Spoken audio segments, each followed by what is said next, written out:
सास को हुआ अपनी भूल का एहसास। राधा जी एक आम मध्य वर्गीय परिवार की मुखिया थी। वे अपने बेटे शुभम और बहू मनीषा के साथ रहती थी। एक बेटी सीमा थी जो कि शादी के बाद अमेरिका में बस गई थी। राधा जी के पति की मृत्यु बहुत पहले ही हो चुकी थी। शुभम और मनीषा की शादी को 5 साल हो गए थे, लेकिन अब तक उनकी कोई संतान नहीं थी। राधा जी की बहू मनीषा भी जॉब करती थी, जो कि राधा जी को बिल्कुल भी नहीं सुहाता था। वे जल्द से जल्द दादी बनना चाहती थी, लेकिन मनीषा और शुभम ये अच्छी तरह से जानते थे कि अभी मनीषा को जॉब करना कितना ज़रूरी है। राधा जी अपने बेटे शुभम से इस बारे में बात करती तो शुभम किसी न किसी बहाने से बात को टाल देता। इसलिए वे मनीषा को ही परेशान करने के बहाने ढूंढती रहती थी ताकि वे अपनी जॉब छोड़ दे। और अभी कोरोना काल में तो मानो उनके मन की मुराद ही पूरी हो गई। हालांकि वे दिल की बुरी नहीं थी, लेकिन पोते की चाह में वो ना चाहते हुए भी ऐसा कर जाती थी। अपनी हम उम्र सहेलियों को दादी बनते देखकर उनका मन भी दुखी हो जाता था। उस दिन भी घर में ऐसा ही कुछ हुआ। ऑफिस में काम की वजह से मनीषा देर तक सोती रही और राधा जी को अच्छा खासा मौका मिल गया। ये क्या बहू, अभी तक सो रही हो? पता है सुबह के 10 बज गए हैं। शुभम भी बेचारा कब से उठकर ऑफिस के काम पर लग गया है और तुम हो कि अभी तक सोई पड़ी हो। चलो अब उठकर सबके लिए चाय नाश्ता बना लो। मुझसे कुछ हो नहीं पाता है, वरना मैं तो तुम्हारे भरोसे कभी ना रहती, खुद ही सब कर लेती। सॉरी माँ जी, वे देर रात तक काम पर चलता रहा, इसलिए सुबह सुबह ही सो पाई थी, इसलिए समय का पता ही नहीं चला। आप चलिए, मैं जल्दी आती हूँ। हाँ हाँ ठीक है, मेरा कुछ नहीं, पर शुभम को देख लो तो उसे कुछ चाहिए तो नहीं? कब से उठा है बेचारा। हे भगवान, मुझे जल्दी से ठीक कर दो ताकि मैं ही अपने बेटे का ध्यान रख सकूं, राधा जी ने नाटकीय अंदाज में कहा। राधा जी ने अपनी बहू मनीषा को उठाते हुए कहा। मनीषा ने घड़ी देखी तो वाकई 10 बज गए थे। आज उसकी आंख कैसे नहीं खुली। वे जल्दी जल्दी अपने काम निपटाकर हॉल में आई तो शुभम अपने लैपटॉप के साथ ऑफिस के काम कर रहा था। उसने किचन में जाकर चाय नाश्ता बनाया और फिर रात के बर्तन साफ किए और झाड़ू पोछा करके नहाने चली गई। दरअसल कोरोना वायरस की बढ़ती बीमारी की वजह से शहर में पूरी तरह लॉकडाउन किया गया था, इसलिए काम वाली बाई भी नहीं आ रही थी। मनीषा खुद एक इंटरनेशनल कंपनी में काम करती थी। उसका ऑफिस टाइम निश्चित नहीं था, अधिकतर उसे रात में देर तक काम करना होता था। कल भी उसका काम देर तक चलता रहा, इसलिए वे देर तक सोती रही।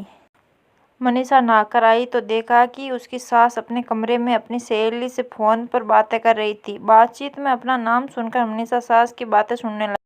अरे शारदा, तुम भी अपनी बहू को ज्यादा सर पर मत चढ़ाओ। बहू को ज्यादा उड़ने दोगी तो कल को अपनी नौकरी के चक्कर में वे तुम्हें ही घर से नौकरानी बनाकर छोड़ देगी।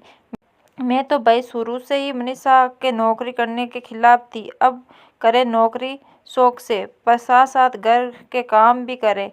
मैं तो बदन दर्द का बहाना बनाकर बैठ जाती हूँ, नहीं तो सारे काम का बोझ मेरे सिर पर आ गिराती। मैं कोई मुफ्त की नौकरानी थोड़ी हूँ। मैं तो कहती हूँ तुम भी यही किया करो। सास की यह बातें सुनकर मनीषा की आंखों में आंसू आ गए।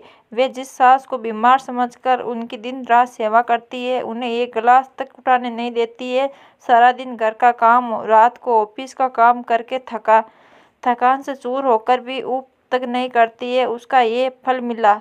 उसे माना वे मेरी नौकरी के खिलाफ है, मगर यदि घर की किस्त नहीं होती तो वे भी कभी नौकरी नहीं करती। दूसरे दिन सुबह सुबह राधा जी की बेटी सीमा का अमेरिका से फोन आया। सीमा की सास उसके पास अमेरिका आई हुई थी। आदत के अनुसार राधा जी ने जैसे ही सीमा की सास की बुराई करनी चाहिए, वैसे ही सीमा ने उन्हें झपड़ दिया। माँ, आप बिल्कुल भी माँ जी के बारे में अनाप शनाप नहीं बोलेगी। पता है आपके चक्कर में आकर मैंने उनके साथ कितना बुरा व्यवहार किया था, लेकिन आज मुझे उनकी कीमत का पता चल गया है। तुम तो उनके यहाँ पर आने से भी कितनी खिलाफ थी, मगर आज अगर वे यहाँ नहीं होती ना, तो ना जाने हमारा क्या हाल होता। तुम्हें तो पता ही है कि मेरा नौकरी करना कितना ज़रूरी है। कोरोना ने यहाँ भी ऐसा कहर छाया है कि घर से ही काम करना पड़ रहा है। किट्टू का बेबी केयर सेंटर भी बंद है। मैं और राजेश फुल टाइम बिजी रहते हैं। ऐसे में माँ जी ने अकेले ही किट्टू के साथ साथ पूरे घर का सारा काम संभाला हुआ है।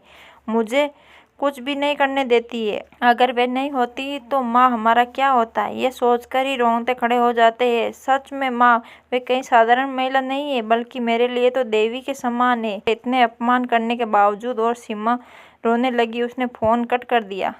सीमा की बात सुनकर राधा जी की आंखें भर आई। उन्होंने अपनी भूल का एहसास हो गया। मनीषा तो वाकई उनका कितना ख्याल रखती है। उनकी कड़वी से कड़वी बात का भी बुरा नहीं मानती है, उलट जवाब भी नहीं देती है। वाकई अभी का समय तो एक दूसरे को हौसला देने का है, सारे गिलसिलावे बुलाकर एक दूसरे की मदद करने का है। तो फिर वे स्वार्थ में कैसे अंधी हो गई थी, इतना कैसे गिर गई थी कि ऐसे मुश्किल समय में अपने ही परिवार की सहायता नहीं कर सकी। उन्होंने उसी समय मनीषा को बुलाकर उनके सिर पर प्यार से हाथ फेरते हुए कहा, मनीषा, आज से घर के कामों की आधी जिम्मेदारी मेरी रहेगी। मैंने आज तक तुम्हें जो भी कहा और किया उनके लिए सॉरी। चलो अब तुम जाकर आराम करो, खाना मैं बना दूंगी। इधर सास का बदला हुआ रूप देखकर मनीषा की भी आंखों में खुशी के आंसू आ गए और अपनी सास के प्रति उसके मन में फिर से पहले जैसा सम्मान वापस आ गया था। शायद हमारे जीवन में मुश्किल समय आता ही इसलिए है कि हमें एक दूसरे की अहमियत का पता चले। अपनी गलतियों का एहसास होने पर आगे बढ़कर माफ़ी मांगने से वाकई इंसान छोटा नहीं बल्कि बहुत बड़ा हो जाता है, राधा जी की तरह।